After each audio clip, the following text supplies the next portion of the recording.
Hermanos, Dios les bendiga.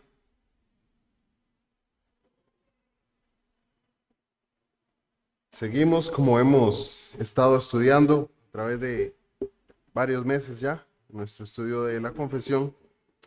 Y en la clase pasada fuimos al capítulo 13 de nuestra confesión de fe, que habla acerca de la santidad.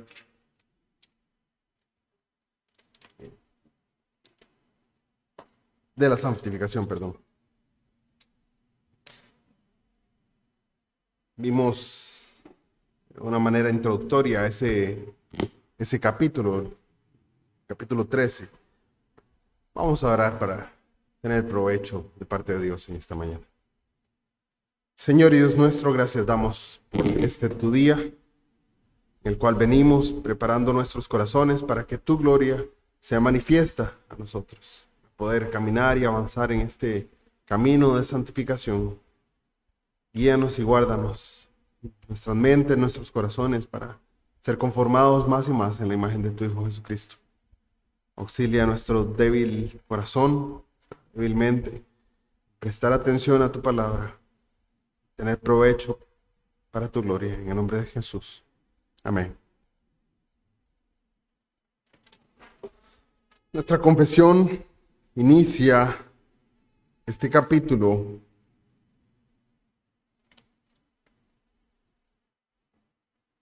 de una forma muy interesante, porque dice así, párrafo 1. Aquellos que están unidos a Cristo son llamados eficazmente y regenerados teniendo un nuevo corazón y un nuevo espíritu, creados en ellos. En virtud de la muerte y la resurrección de Cristo, son aún más santificados de un modo real y personal mediante la misma virtud, por su palabra, y espíritu que moran en ellos. El dominio del cuerpo entero del pecado es destruido y de las diversas concupiscencias del mismo se van debilitando y mortificando más y más. Y se van vivificando y fortaleciendo más y más en todas las virtudes salvadoras para la práctica de toda verdadera santidad, sin la cual nadie verá al Señor.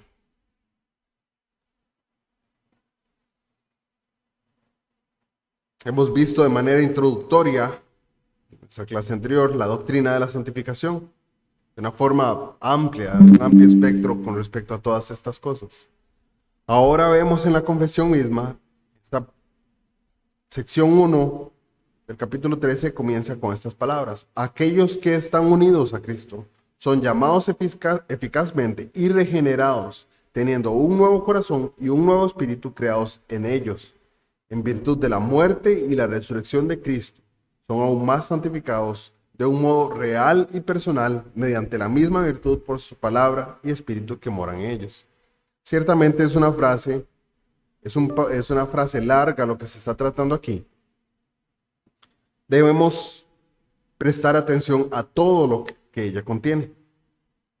En primera instancia, nos habla de aquellos que están unidos a Cristo. Eso nos hace la pregunta, ¿quiénes entonces son los sujetos? ¿Quiénes son estos que reciben la santificación? Bueno, y ahí mismo lo delimita, son aquellos que están unidos a Cristo. Esos son los que reciben la santificación. Estos son justificados y adoptados. La razón más importante de definir quiénes son los sujetos de la santificación es entender que los beneficios de la santificación, los beneficios de la salvación, nunca van a estar separados del Salvador mismo. Y esto es parte muy importante.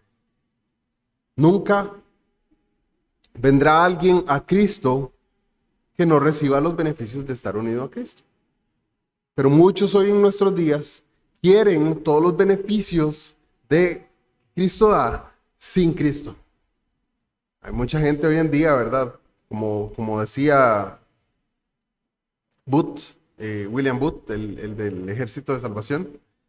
Él decía que es muy peligroso porque para estos días lo que la gente querría sería un cielo sin Dios, ¿verdad? Es un cielo, y sí quiero el cielo, quiero allá, todo lindo, todo paz, todo hermoso, el sentir en mi alma, pero no quiero que Dios esté aquí, ahí, porque Dios es justo y Dios va a juzgar justamente el pecado.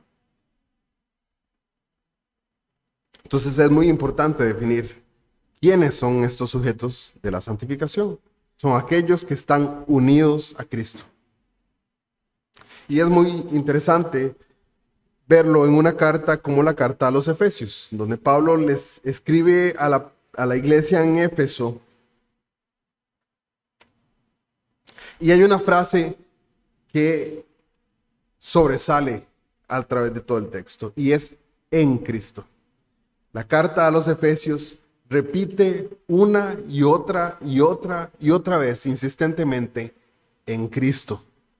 Esos que están en Cristo son los que reciben todos los beneficios que Él ganó para su iglesia. Entonces no podemos separar nunca la unión con Cristo de los beneficios que Él da. Hay otros pasajes, de otras cartas que hablan acerca de esto. En Romanos 1, del 6 al 7, dice: entre los cuales estáis también vosotros, llamados a ser de Jesucristo, a todos los que estáis en Roma, amados de Dios, llamados a ser santos. Gracia y paz a vosotros, de Dios nuestro Padre y del Señor Jesucristo. Está tratando con el hecho de que muchas veces también hay una separación entre el amor, ¿verdad? Estos que son amados de Dios, sí, hijos de Dios, amados de Dios, pero esos que son amados por Dios, en esos que el Señor ha derramado su amor, también son llamados a ser santos. O 1 Pedro 1:2, también lo leímos, dice: elegidos según la presciencia de Dios Padre, en santificación del Espíritu, para obedecer y ser rociados con la sangre de Jesucristo. Gracia y paz sean multiplicados. Esto usa también una frase que usa la confesión, que son llamados eficazmente y regenerados. Dice la confesión, en 1 Pedro nos habla de que son elegidos según la presciencia de Dios Padre. Como vemos, hay muchos que desean los beneficios de la salvación sin el Salvador. Notemos también que la confesión empieza su discusión sobre la santificación refiriéndose primero al llamamiento efectivo y a la regeneración. Una de las cosas que preocupaban a los teólogos del siglo XVI era una frase en latín que se llama ordo salutis. El ordo salutis, ¿qué es? Bueno, es lo que se conoce como el orden de salvación. Es decir, en qué orden suceden ciertas cosas que pertenecen a nuestra salvación. En Romanos capítulo 8, Pablo da un orden abreviado de esta salvación. Dice: porque a los que antes conoció, también los predestinó. Y a los que predestinó, a estos también llamó. Y a los que llamó, a estos también justificó. Y a los que justificó, a estos también glorificó. Romanos 8:29. Corté una frase ahí, pero ese es el orden progresivo que se nos habla ahí. Hay una progresión, un orden de pasos en cuanto a la salvación. La palabra salvar se usa en las Escrituras en básicamente todos los tiempos verbales del griego, que son más que el español. Cuando la Biblia habla de salvación, habla de ella en muchos sentidos. El primero habla en el sentido de que fuimos salvos antes de la fundación del mundo. Porque habla de la salvación que es traída a través del Hijo, quien fue incluso, ¿verdad? Este es el Cordero inmolado desde antes de la fundación del mundo. También habla en el sentido de que estábamos siendo salvos, ¿verdad? Estamos siendo salvos a través de su obra, a través de la historia completa de la redención. Y también nos hablan luego en el sentido de que fuimos salvos en un momento específico en el pasado, cuando el Señor trajo la fe a nuestras vidas. Entonces vemos que existen dimensiones de la salvación con respecto al pasado, con respecto al un presente continuo y con respecto a un punto determinado. Por eso decimos que fuimos salvos, estamos siendo salvos y seremos salvos. Nuestra salvación se completará o se realizará por completo, aunque ya fuimos salvos, un día será plena y completa.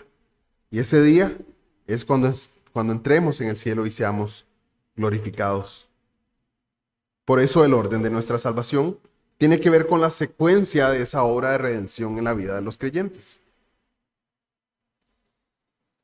Cuando hablamos del orden de la salvación, ese orden tenemos que tener claro que es un orden de prioridad lógica, racional. ¿Qué cosas deben pasar en qué orden para que sean efectivamente hechas en nosotros? No necesariamente está hablando de un orden temporal o de prioridad temporal. Por ejemplo, decimos que la justificación por la fe, si hablamos acerca de la justificación por la fe, deberíamos, o a veces surge la pregunta de cuánto tiempo debe tener una persona fe para que entonces sea justificada. Y esa es una pregunta que no tiene lugar, porque estas cosas ocurren en el creyente en el mismo momento. Si el creyente tiene fe, está siendo justificado en ese momento. Si si es transformado de muerte a vida, en ese momento es declarado justo delante de Dios. Sí, hay un orden lógico, que una no puede ir antes de la otra, pero esas cosas pasan en el mismo momento, en el mismo instante. No pasa ni siquiera un nanosegundo. No hay paso de tiempo entre la presencia de la fe y la presencia de la justificación. Sin embargo, hay una prioridad lógica. Cuando somos justificados por la fe precede a la justificación. La fe está antes de la justificación. ¿Por qué? Bueno, ya lo vimos en algún momento, cuando estábamos hablando de la justificación. Porque la condición necesaria para la justificación es la fe. La fe es una condición necesaria para la justificación. Entonces, por eso podemos decir que la fe está antes de la justificación. La fe no es entonces una consecuencia de la justificación. No es porque soy justificado, entonces tengo fe, sino más bien porque tengo fe, entonces soy justificado. En la confesión se hace referencia a la vez al llamamiento efectivo y a la regeneración. Vemos que la fe precede a la justificación, pero también vemos que la regeneración y el llamamiento eficaz preceden a la fe, están antes de la fe. Entonces, ¿qué tiene que suceder? Dice que la fe produce la justificación, luego viene la santificación, seguida de la glorificación. Así el orden desde una perspectiva nuestra, reformada con respecto a la doctrina que tenemos en nuestra confesión, es el llamamiento eficaz, la regeneración, la fe, la justificación, la santificación y la glorificación. Alrededor de nosotros, la mayoría de iglesias evangélicas creen que la fe precede a la regeneración, al nuevo nacimiento. Por lo general dicen que una persona tiene que creer para entonces nacer de nuevo. Y después entonces va a ser justificada. Pero la teología que nace en la Reforma Protestante dice que nadie jamás va a creer a menos que el Espíritu Santo primero haga una obra creativa, una obra de regeneración en el alma de esa persona, para producir entonces fe. Eso lo vemos en pasajes como Efesios capítulo 2, versículo 8. Vamos a él. Efesios 2, 8.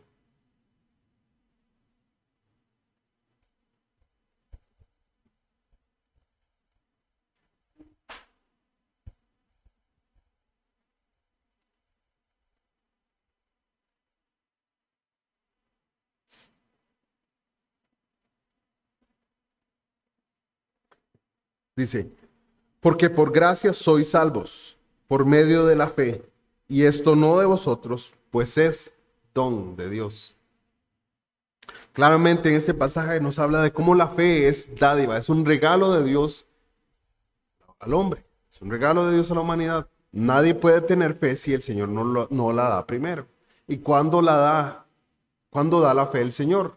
Bueno, cuando su espíritu trae el nuevo nacimiento. Los términos llamamiento eficaz y regeneración a menudo se usan de maneras intercambiables. Y está bien, es práctico usarlos así. Pero a nivel técnico no son sinónimos exactos. ¿Por qué? Bueno, la regeneración es lo que Dios hace que suceda en el alma de la persona. Y se refiere específicamente a cuando el alma es traída de muerte espiritual a vida espiritual. Ahí está sucediendo la regeneración. Esta regeneración ocurre a través de la obra directa y soberana del Espíritu Santo cuando Él llama a una persona interiormente en una forma creativa, dando una nueva creación en su ser. El mismo Espíritu es el que llamó, Dios mismo obrando en la persona, es quien llama al muerto en sus delitos y pecados, al muerto espiritualmente, a una vida espiritual. Podemos ver una analogía con respecto al llamado de Jesús a Lázaro. Cuando Jesús llama a Lázaro a gran voz y le dice, Lázaro, ven fuera. Ese es un llamado eficaz del Señor. El poder por el cual Lázaro resucitó de entre los muertos.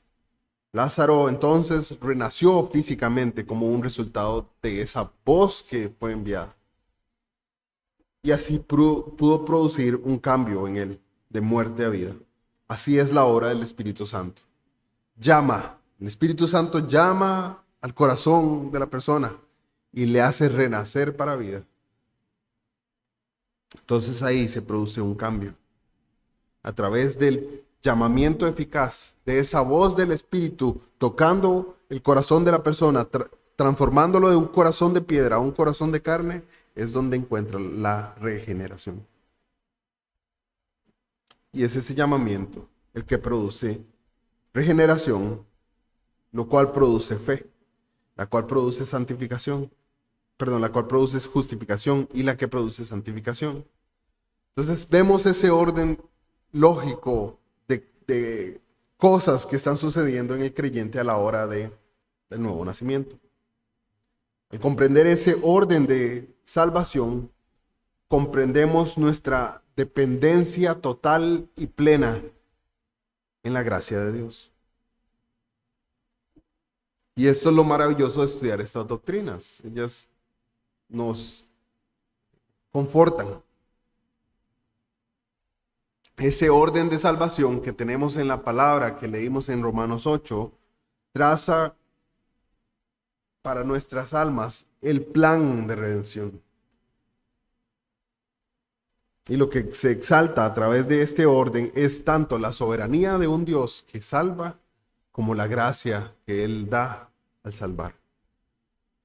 Una vez que descubrimos dónde estamos nosotros en este orden, en este esquema de salvación, podemos entonces tener un gran consuelo y fortaleza. ¿Por qué? Porque si el Señor ha transformado nuestro corazón, el Señor ha traído una regeneración a través de un llamamiento eficaz, ha producido fe en nosotros, la cual cree entonces ahora la palabra de Dios, ahora somos capaces de creer lo que el Señor ha dicho y confiamos en eso. Y al tener fe, ahora el Señor nos ve como justos delante de sus ojos. Ya no nos ve con el pecado, nos ve separados de Él, nos ve como a Cristo. Y una vez que nos ve como a Cristo, nos santifica, que nos separa, nos hace aparte del mundo, aparte del mundo que se dirige a la perdición, nos separa de Él.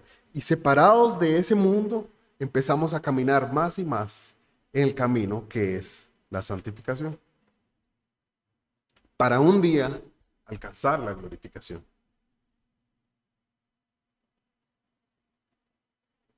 Lo más importante es que nuestra seguridad de salvación no se basa en nuestros logros, sino en el Dios cuyo plan de salvación permanece para siempre.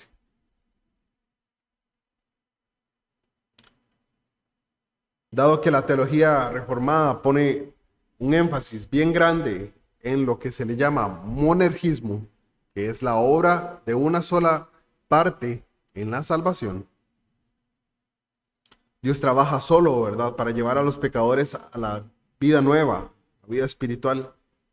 Muchos tienen un mal entendimiento de que la teología reformada enseña que la salvación también es monergista.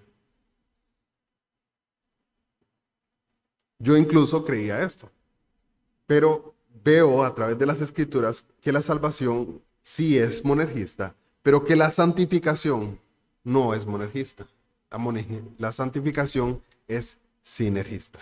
La santificación en la vida de aquellos que han sido transformados por el poder del Espíritu, aquellos que el Señor ha traído de muerte a vida, también a esos el Señor ha dado ahora la capacidad de caminar hacia Él.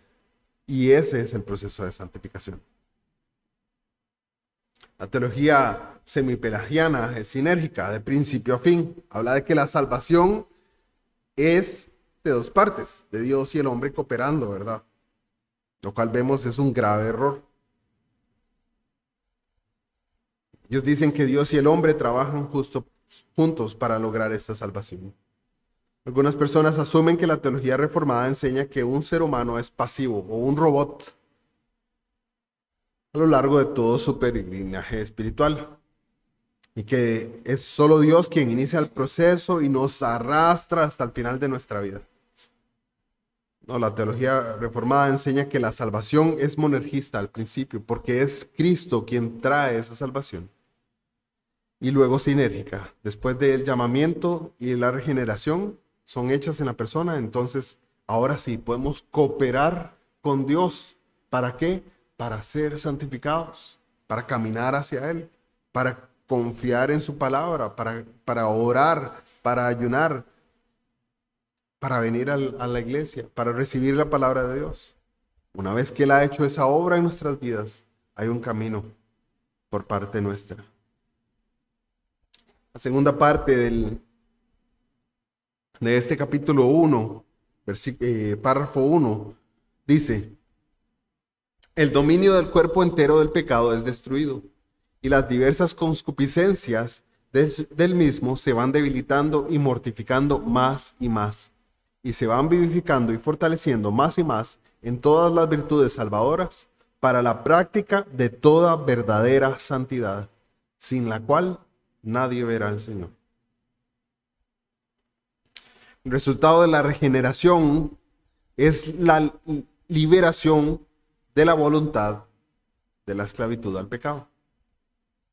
Recordemos que cuando somos regenerados se nos es dado un nuevo corazón, una nueva naturaleza, unos nuevos deseos. Ese es el resultado de la regeneración. Entonces somos libres. La palabra insiste una y otra vez en llamarnos libres del pecado, libres de la esclavitud a él. Dominio del pecado sobre la persona es destruido.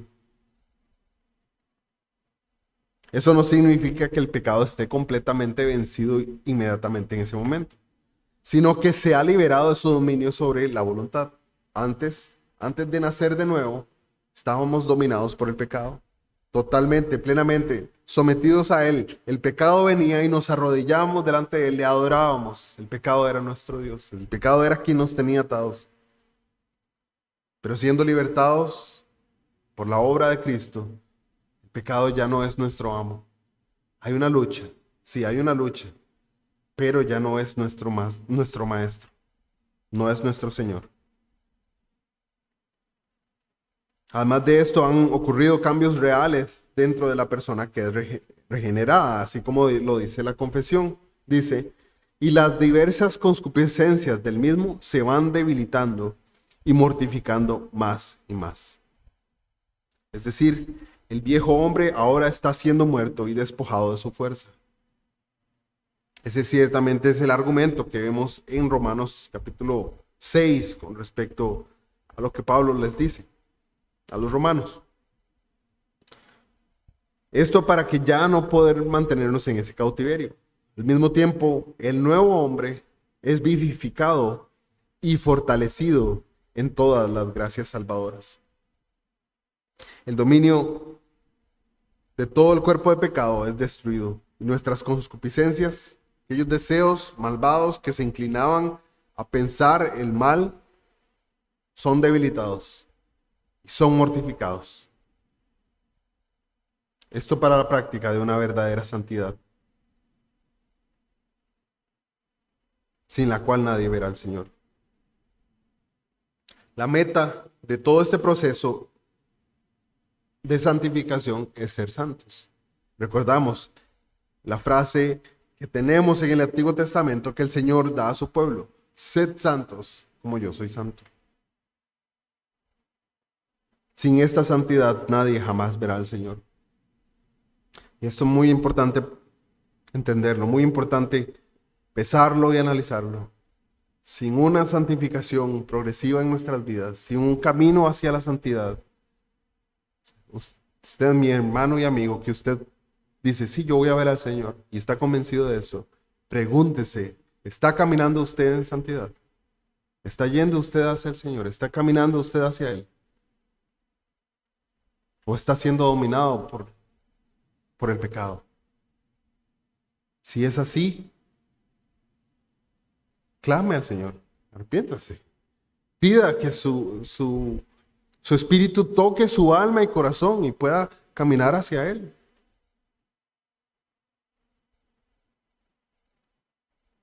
Una vez más, esto no significa que la santidad se convierta en la base de nuestra justificación, sino que es el propósito de nuestra justificación, ya que la santificación nos lleva a este fin.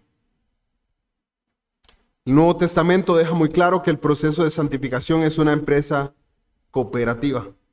Recordamos a Pablo en su amonestación a los filipenses.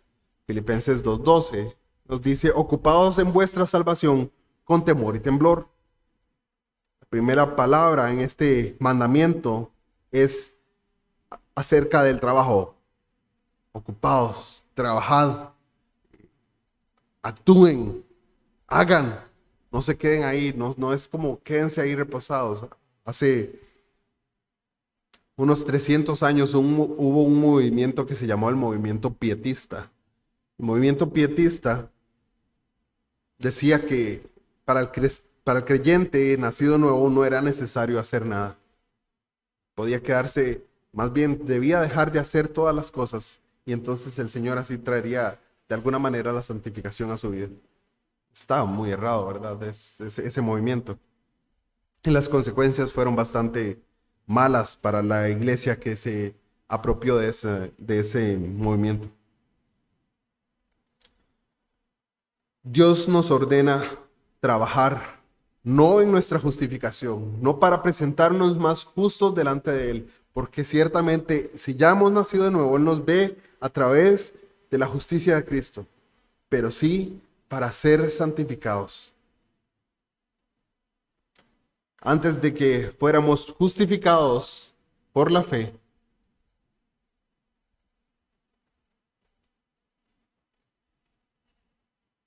había solamente un jinete en este caballo, y era el diablo. Ahora, a través de la justificación por la fe, hay dos jinetes peleando por el mismo caballo. Esta es una ilustración de Agustín. La vida ahora se complica porque estamos en un conflicto constante entre la carne y el espíritu, entre la virtud y el vicio. Aunque somos justificados, seguimos siendo pecadores y la carne lucha contra el espíritu a lo largo de nuestra vida.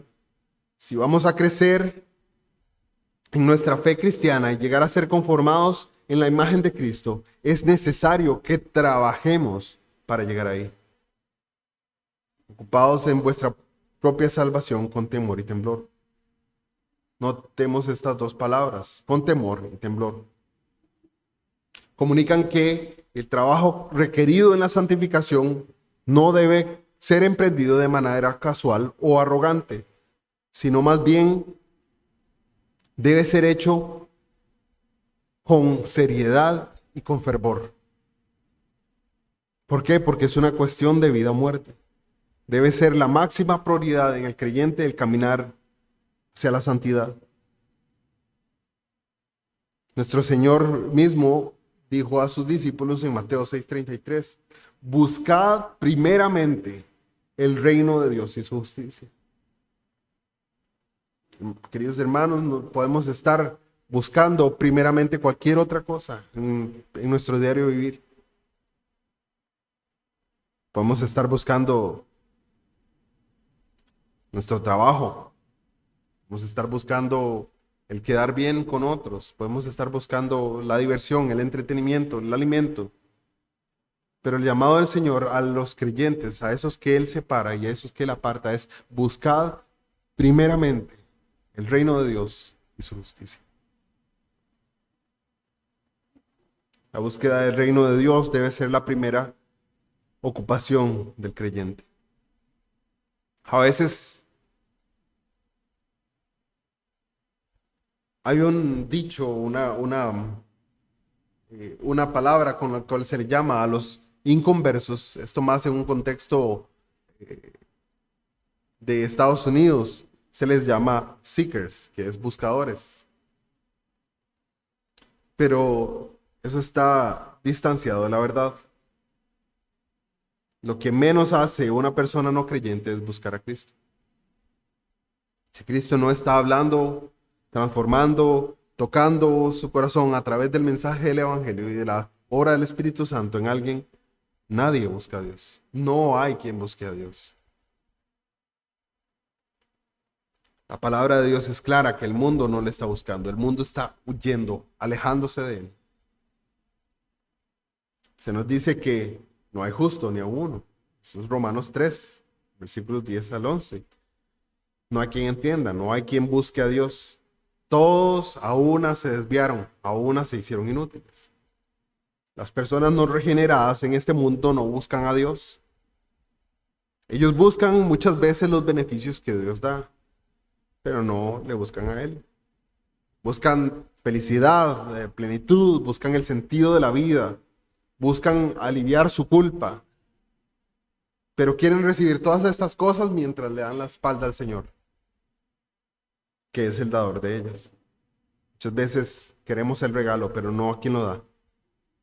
Porque por naturaleza, ¿verdad? Por esa naturaleza pecaminosa, estar en la presencia de Dios es incómodo y temible. Muchas veces se ha dicho, o una frase que los evangelistas han usado para llevar el mensaje del evangelio, es decir que Jesús está a la puerta y llama. ¿Verdad? Este es un pasaje, esto está fundado en un pasaje de Apocalipsis 3. Y dice, si escuchas su voz y abres la puerta, él entrará y cenará contigo. ¿Verdad? Este se ha usado muchísimo en nuestro entorno para ser el mensaje del evangelio. Esta súplica está en labios de quienes afirman una teología arminiana o semipelagiana. Quienes creen que el asunto de la regeneración o de la salvación es algo cooperativo, que Jesús está llamando a la puerta de nuestro corazón y ciertamente Él va a entrar y va a salvarnos, pero primero tenemos nosotros que dejarlo entrar.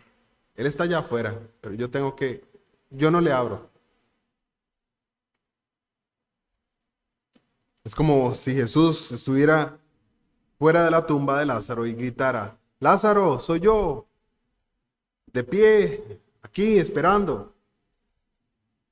Te voy a resucitar, pero tienes que venir a abrirme. No, no funciona de esa manera.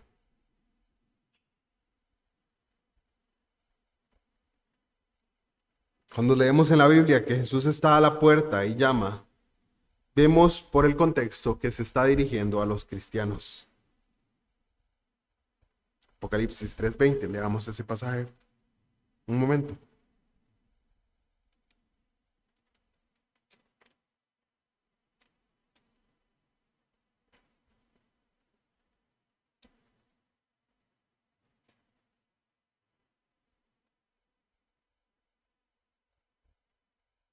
Dice, he aquí, yo estoy a la puerta y llamo. Si alguno oye mi voz y abre la puerta, entraré a él y cenaré con él y él conmigo. Lo que tenemos que tomar en cuenta es de ese pasaje del versículo 20, es el versículo 14. Dice, y escribe al ángel de la iglesia en la Odisea. He aquí el amén, el testigo fiel, el verdadero, el principio de la creación de Dios. Dice esto. ¿A quién está hablando ese mensaje? ¿A quién le está diciendo, he aquí, estoy a la puerta y llamo?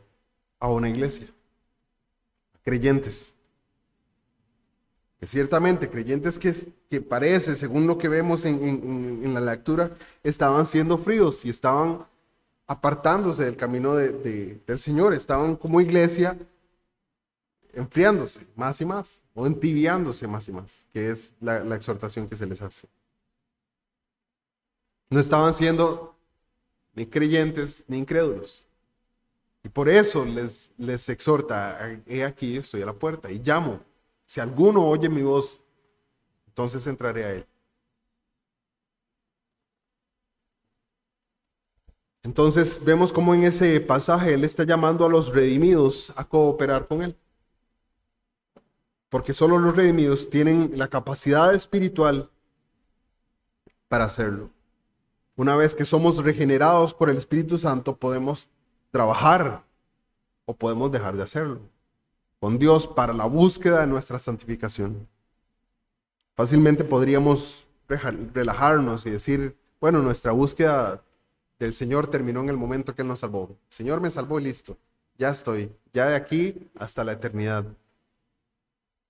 Ya yo escuché una vez el mensaje del Evangelio. Una vez alcé la mano, una vez yo dije, sí, yo acepto al Señor Jesucristo y ya no más. Pero no es así. Ahí en ese momento es cuando comienza la búsqueda. Cuando Jesús le dice a su pueblo, buscad primeramente el reino de Dios y su justicia. Es ahí.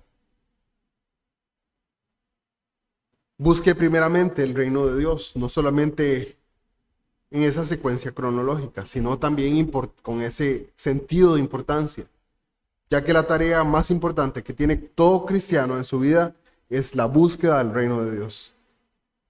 Ese llamado a buscar primeramente no es solamente el número uno entre tantas cosas, es número uno en lugar de importancia, primeramente el reino de Dios.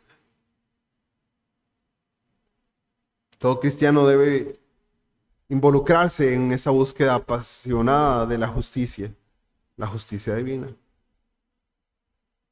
Esta búsqueda de justicia no es para ser justificados. Ya somos justificados por la fe, por la obra de Jesús. Y ahora que Él nos ha declarado justos, Él quiere que con temor y temblor procuremos conformar nuestras vidas a las normas, a las leyes justas de Dios. Muchos cristianos suelen decir, bueno, es que yo soy o quiero ser una persona espiritual. No hay nada malo en buscar ser espirituales. Pero ser espiritual no es la meta en sí, no es la meta de la vida cristiana. Bueno, yo quiero ser espiritual. Muchas veces no es tanto espiritual, sino más bien místico. La meta de la vida cristiana es ser santos. Entrar en contacto con las cosas espirituales es una ayuda para alcanzar la verdadera meta. Si la espiritualidad se convierte en el fin de la vida cristiana, entonces perdemos el sentido de cuál es la meta real: ser santos.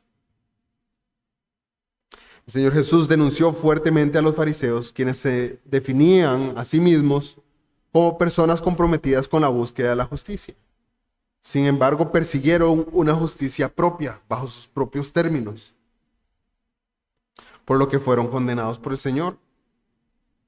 El Señor Jesús no condenó en sí la búsqueda de la justicia. Si vemos bien, hay una forma en la que fuimos santificados en la obra de la regeneración. Y de otra manera estamos siendo santificados mientras vivimos. Y seremos un día plenamente santificados en la glorificación en el día postrero. Podemos decir para nuestra confesión que nuestra santificación inició el día en el que el Señor nos salvó. Ese día el Señor nos separó del mundo, nos hizo santos. Además de eso, vemos que la palabra nos habla de un incremento en la santificación. Hay un crecimiento en ella. Un pasaje muy particular de Proverbios que nos habla de que el camino del justo es como la luz de la aurora, que va en aumento hasta que un día el día es perfecto. Y eso es lo que nosotros deseamos. Un día ser perfectos.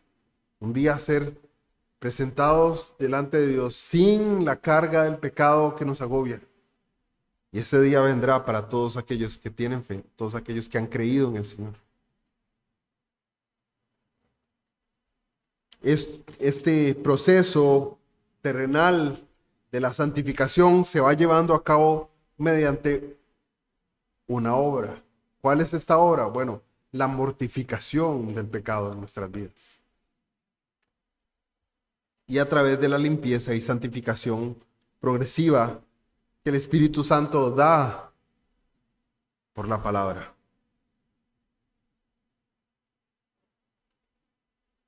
El Espíritu Santo es quien aplica la palabra de Dios a nuestras vidas. Ese progreso es total y absolutamente necesario.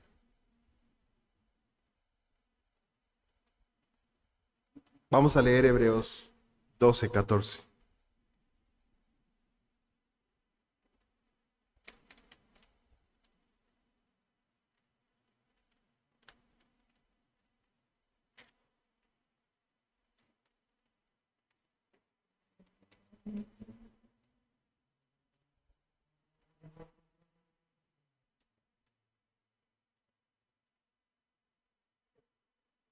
Amén.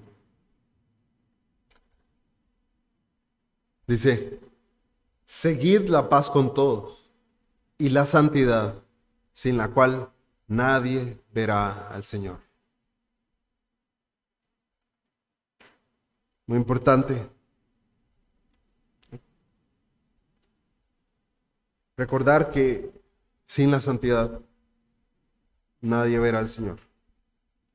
No nos engañemos a nosotros mismos, sino más bien busquemos la santificación. Trabajemos en ella con temor y temblor.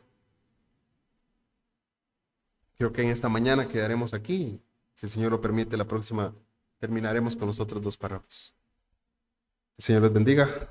Continuamos ahora con las 10:30 con el culto. Buen día.